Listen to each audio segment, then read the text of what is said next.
Na continuação da palestra da semana passada, Terumar, a gente vai estudar agora sobre a questão das vestimentas dos sacerdotes.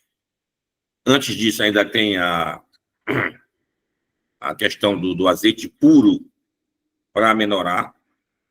E nessa menorá de 7 braços, o do meio era chamado de ner tamid, a lâmpada contínua, que ela ficava continuamente acesa, tanto no tabernáculo como depois também no Beit HaMikdash. E hoje em dia também, em nossas sinagogas, nós temos uma lâmpada dessa em frente ao Echal. Chama-se também ner tamid, que ela vem em lembrança desse ner tamid. Bom, das vestimentas, vai colocando coisa por coisa, dá um total de 8 vestimentas do sumo sacerdote, do principal. Daqueles que eram coadjuvantes, 4 vestimentas. Nessas vestimentas, a parte principal que a gente vê era a questão do peitoral, desse peitoral. Nesse peitoral, tinha as pedras preciosas de cada uma das tribos. Bom, nas pedras preciosas, apareceu escrito o nome de cada tribo.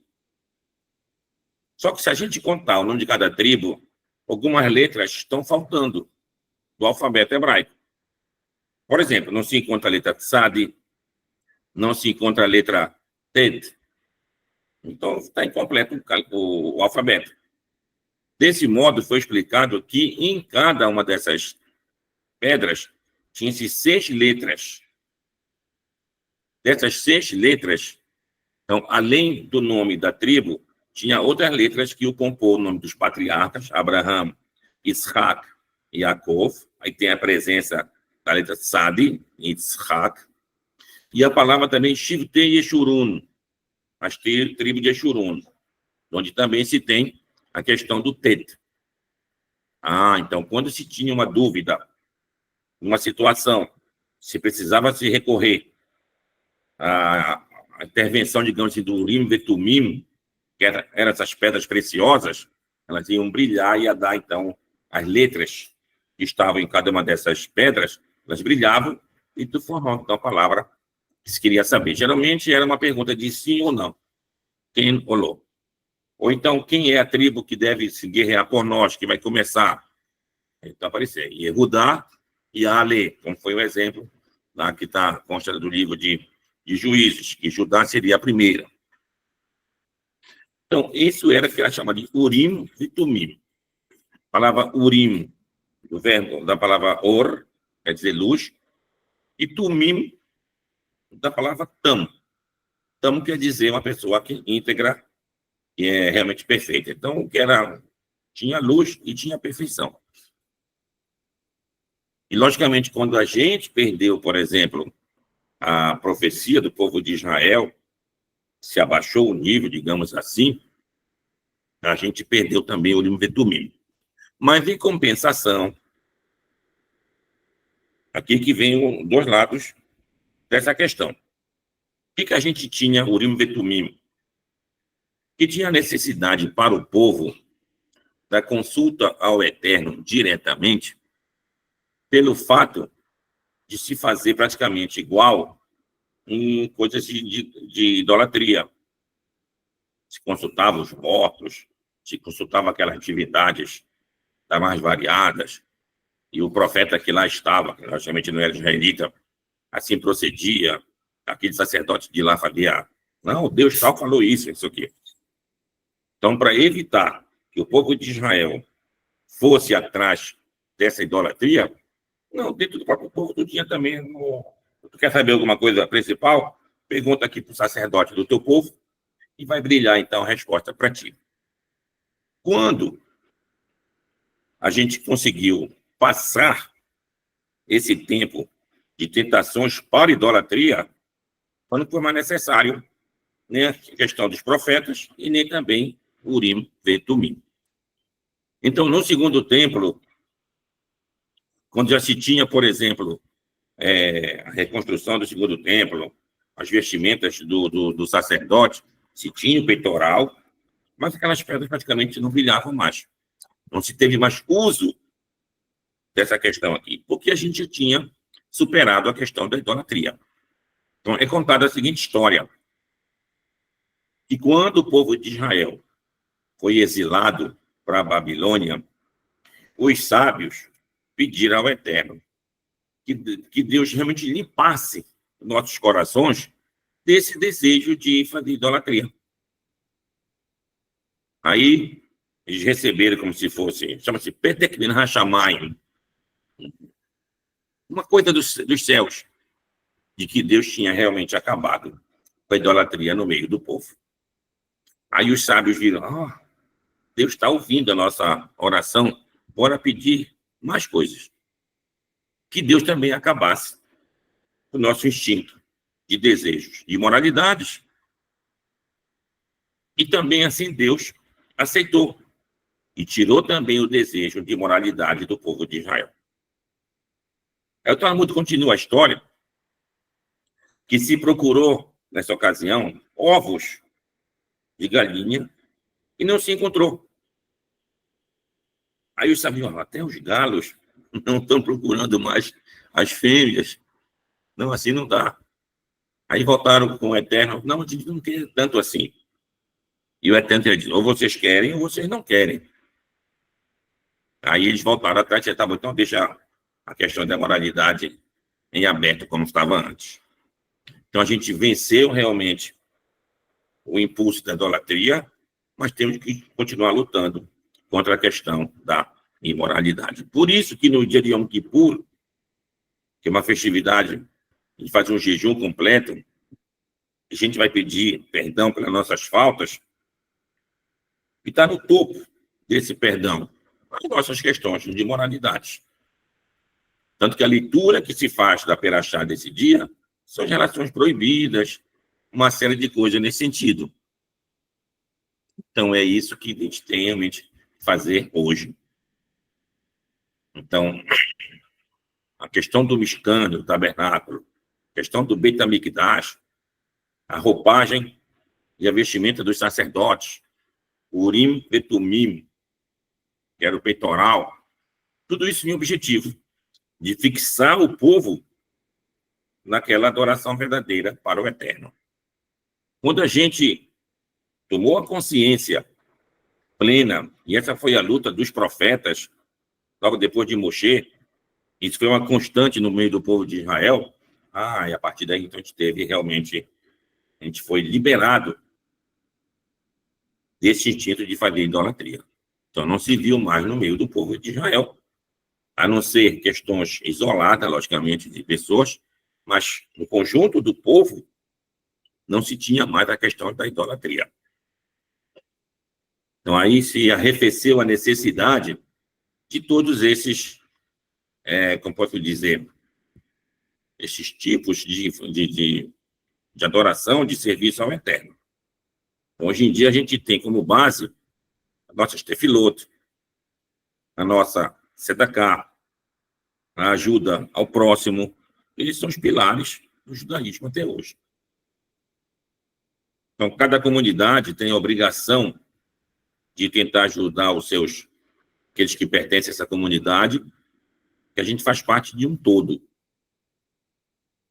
Então, o que a gente passou desde a antiguidade até agora, e isso vem interferindo até na nossa sobrevivência, é um modo que a gente tem de se unir e ficar realmente do lado do Eterno.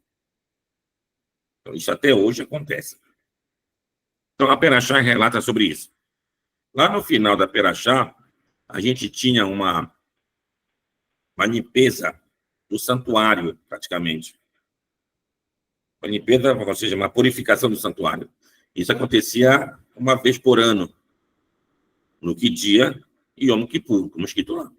Então, aqui a gente vê uma antecipação, ainda no livro de Shemot, sobre Yom Kippur, que só lá em Vaikra que a gente vai ter realmente a determinação dessa data como Yom Kippur. Da mesma maneira, no capítulo 23 e no 33, também vai se referir à questão das festividades. E a gente vê que tem um outro começo de ano a partir de Sukkot. Isso se refere ao Rosh Hashanah. Então, mais adiante também, no livro de Vaikra, em Levíticos, vai ter essa referência como uma festividade. Então, nós temos 5 festividades. Pesach, Shavuot, Sukkot. E mais 2 dias referente principalmente à questão do templo. A gente tem o começo do ano, que é Rosh Hashanah, chamado de Yom Teruah, o dia do toque do shofar, e Yom Kippurim, o dia do perdão. E essas datas já aparecem aqui no livro de Shemot também. Bem, então, a partir daí, nesse Shabat agora, a gente vai ter o Shabat Zahor, Shabat da lembrança. O que é Shabat Zahor? Zahor é uma passagem lá em Deuteronômio, no final da Perashá de Kitetsê, que fala realmente em relação a Amalek. Zahor, Amalek. Lembra-te do que te fez para ti, Amalek, no dia que a gente saiu, na hora que a gente saiu do Egito. Então, quando a gente saiu do Egito, vou pegar aqui, ó. Amalek foi o primeiro povo a se insurgir contra o povo de Israel. Então, vamos ver. Zahor. Etashira Salecha.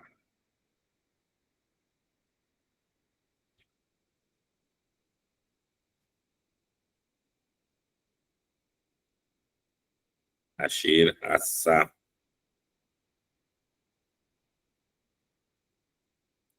Lecha. Pois é, está aqui em Deuteronômio, nessa perachá que eu falei para vocês, que é a perachá de Kitetsê, lá no final. Lá no final. Então, isso chama-se Shabbat Zahor. Zahor, Etashira Salecha Amalek, Baderech, Betzetechem, Mimisraim. Então, aqui a gente está vendo que Amalek, ele não teve medo do povo de Israel quando a gente saiu do Egito. E a gente saiu do Egito, digamos assim, com um grande milagre que Deus nos concedeu. E tivemos também a travessia do Mar Vermelho.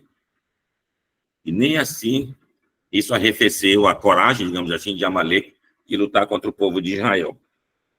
Contra o povo de Israel. Capítulo 25, a partir dos versículos 17 até o 19. Então, Deuteronômio 25, 17, 19. Então, aqui, essa perachá que a gente vai ler. Além da perachá da semana terça-feira, vai tirar um segundo sefer e tu vai ler essa passagem aqui da perachá de Zahor. Então, a gente não deve esquecer. E por que a gente vai ler esse Shabat? É o Shabat que antecede Purim. E o nosso grande inimigo em Purim era Haman, Ben Hamedata, Agagi. O que é Agagi? Agagita, descendente de Agaga, rei de quem? Dos Amalequitas. Então, como tem essa relação, então, tu tem que lembrar justamente aqui e ficar atento aos nossos inimigos. Amaleque aparece na Torá, justamente da Perachá, que a gente está vendo aqui, no livro de Yehoshua, livro de Shofetim, falei também em Samuel. Já é praticamente a última citação que se tem de Amaleque, lá no livro de Paralipômenos, em hebraico de Divrei Hayamim. Então, ali se fala em Amaleque. Mas o Amaleque tem descendentes. De Ramã era um deles. Guimarães comenta que, que os filhos de Ramã, os seus descendentes, se tornaram grandes Rahamim. Então, não é proibido você receber descendentes de Amalequitas para aqueles que querem servir ao Eterno. Agora, o que se tem realmente de Amaleque é a questão do comportamento. O que representa Amaleque como uma coisa ruim para o povo de Israel? E quando Amaleque aparece para o povo de Israel, tu volta para Perashá Bechalach, lá no capítulo 19 de Êxodo. O que diz ali? O povo fica na dúvida se Deus está presente conosco ou não. Então, nessa dúvida, o que diz o versículo seguinte? Vai avô Amaleque, e veio Amaleque para lutar com o povo de Israel. Então, quando a gente tem aquela hesitação ao fazer adoração e o serviço ao Eterno, então aparece Amaleque. Então, Amaleque, ele é fruto da nossa dúvida. Quando tem aquela falta de emuná, shelemá, perante o Eterno. Então, Amaleque é isso daí. Amaleque também é uma palavra que... Bom, quem vai explicar? Amleque. Am quer dizer povo. Leque que ele comia e degustava as suas vítimas, assim como um canibal. E Amaleque, formando as letras Ain é 70, Mem 40, 110. Aí temos Lâmina, que é 30, 140. Com mais o Kuf, que é 100, dá 240. Corresponde a palavra Safek. Safek é dúvida, como a gente viu lá no versículo. Dúvida em hebraico é Safek. Então, Samer é 60, o Fe é 80, tem 140, e mais o Kof, mais 100, dá 240. Então a Amaleque representa aquele que vai te colocar dúvida a respeito realmente se a Torá é verdadeira ou não. Então, esse que é o grande perigo de Amaleque, que a gente deve se preocupar plenamente. Que outros povos tenham dúvidas se Deus existe ou não, isso não tem muita importância. Mas nós, que recebemos toda esse presente espiritual, vamos dizer assim, e que temos a Torá no nosso meio, não está em dúvida. Uma vez eu estava debatendo com os parentes no Rio de Janeiro, com judeus, mas acho que era até uma provocação. Rabino, essa questão do êxodo, a gente saiu do Egito, isso aí não tem comprovação alguma, isso é uma lenda que ele estava falando. E assim muitas histórias do povo de Israel. Pode até afirmar isso, mas já que a gente falando da história do povo de Israel, tu há de convir que o Holocausto, a Segunda Guerra Mundial, também foi algo que faz parte dessa história do povo de Israel. E tu acha que é uma lenda também, o Holocausto? Aí ele pegou um susto. Ele nunca tinha pensado nisso. Não, não é uma lenda. Então, assim como não é uma lenda o Holocausto, e todas as histórias do povo de Israel, com certeza também não é do passado. Então, essa questão, ela vem somente confirmar, reafirmar que a gente aconteceu lá no passado e o que a gente vai enfrentar agora. Então, a gente tem que ter plenamente essa convicção. Eu tenho que fazer um serviço completo ao Eterno para que eu possa, de fato, servir a Deus.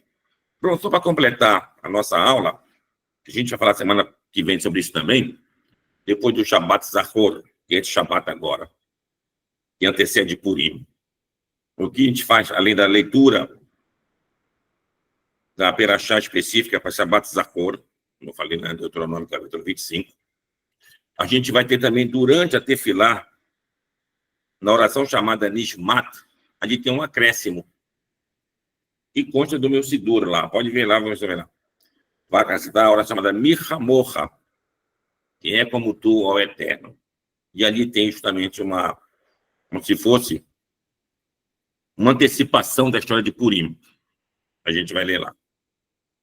Então, é um pouquinho grande, são umas 2, 3 páginas, mais ou menos, e vai ter esse acréscimo durante o Shabbat Zachor.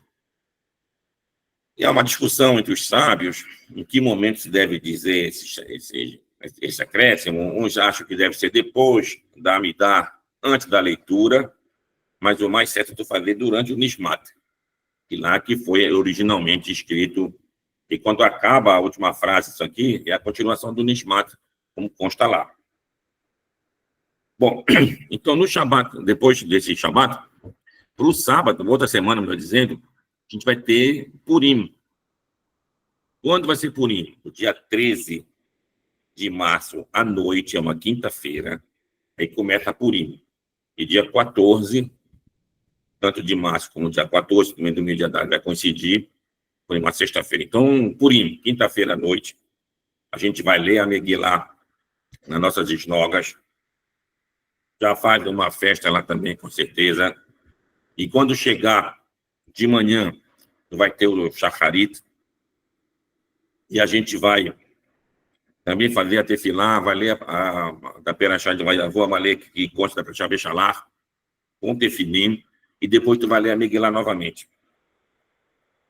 E aí se faz outras mitzvot de Purim, que chama-se Matanot Laev Yomim, tu vai dar dádivas, presentes para os pobres, pelo menos para 2 pobres, e tu vai fazer também Misloach Manot, enviar, maná quer dizer porção de comida para amigos teus. Então, pelo menos 2 porções para pelo menos um amigo teu. O que é 2 porções? Porção de comida. Então, o que se considera uma comida, por exemplo? Hoje em dia é difícil estar pegando o prato e estar levando. Então, o que se faz hoje em dia melhor? Pega um papel bonito de presente, bota uma lata de atum, uma outra lata, digamos, até de sardinha, tudo mais. São comidas diferentes, sabores diferentes. Então, assim, logicamente, tu pode enfeitar isso com chocolates, uma garrafinha de suco de uva cacheiro, até de vinho, e dá para um amigo teu. Mas as pessoas que quiserem dar, melhor ainda. Mesma coisa acontece com a Levionim. Pode dar para várias pessoas uma ajuda. Qual é o objetivo disso? Para que todo mundo possa desfrutar da Seudá de Purim, da festa de Purim, do banquete de Purim, que a gente vai comemorar, a gente vai brindar a vitória que a gente teve num momento tão difícil. Era um decreto de um reino contra todo o povo de Israel. E a gente conseguiu reverter essa situação. Aí vai entrar na história a rainha Esther, o nome dela era Hadassah, e o seu tio, que era o seu primo, melhor dizendo, que era o Mordecai. E aqui a gente vê realmente a situação que ele estava vivendo, que não é diferente da de hoje. Qual? A gente estava com nomes estranhos. Isso representa que hoje. Então, é bom que nós, quando a gente tiver nossos filhos, coloque nomes hebraicos para nossos filhos. Isso mantém realmente aquela identidade forte do povo de Israel. Então, Esther. A Esther lembrava justamente aquela deusa Estar. Mordecai, o deus Marduk. Logicamente que há cognatos em hebraico disso. Esther, se for hebraizar a palavra Esther, é do verbo esconder. E a gente percebe que Deus está escondido, que Deus está oculto dentro da Megilá. O nome de Deus não aparece na Megilá, mas a gente percebe a presença dele. E Mordecai também. Mordecai quer dizer algo como uma limpeza. Mordecai, que era daqueles aromas que eram apresentados, que a gente vai ler também nessa perachá agora, de terça-feira. Então, aqui a gente está vendo que essa história toda de Purim é uma história edificante. Por que ela é edificante? Porque ela representa o que é o nosso mundo. Qual é a nossa realidade? A gente está exilado. Então, é o nosso caso aqui. A gente vive uma situação de lidar com o mundo hostil. Muitas vezes a gente disfarça perante o mundo hostil. O nome de alguém é Hélio. Eu estou dando um exemplo. É um nome comum. Como é que é o nome hebraico? Eliarro. Tá bom. Então, a gente percebe que isso era feito também naquela época lá. Mas é bom a gente tomar muito cuidado, realmente tentar manter os nossos nomes, os nomes hebraicos. Isso dá realmente uma segurança e um apoio, e você fortifica Emuná Bashem. Você fortifica aquela Emuná, aquela fé inabalável realmente no eterno. Então, é isso que a gente vai dizer. Agora, o que eu ia completar na sexta-feira. Mas a gente não pode esquecer que Shushan Purim, não está na Megilá, foi o dia seguinte. Teve mais um dia de festa em Shushan. E Shushan era uma cidade amuralhada. Então, todas as cidades amuralhadas, a festa de Purim não é no dia 14, é no dia 15. Exemplo, Jerusalém, é uma cidade amuralhada, sim, amuralhada. Então, ela é no dia 15. Só que o dia 15 é Shabat. Então, como é que vão fazer Purim lá em Jerusalém, em Jerusalém? Então, chama assim, Purim Meshulash. Então, Purim dividido em 3 partes. Como assim? Então, quem mora em Jerusalém, ele vai ler a Megilá de Purim na quinta-feira à noite e na sexta-feira pela manhã, igual nos dias normais. E também pode fazer Matanot Laevionim, dar o dinheiro para pessoas necessitadas. Mas o Birkat Hamazon e a leitura da Perashá de Purim, ele vai ler isso no Shabat. Então, quando chegar o Shabat, que ele for comer o pão dele e fazer o Birkat Hamazon, aí vai acreditar lá Nissim, lá Furcan, e vai dizer, Bimei Mordechai. Então, isso vai ser dito isso, tanto na Amidá, como também no Birkat Hamazon. E vai se ler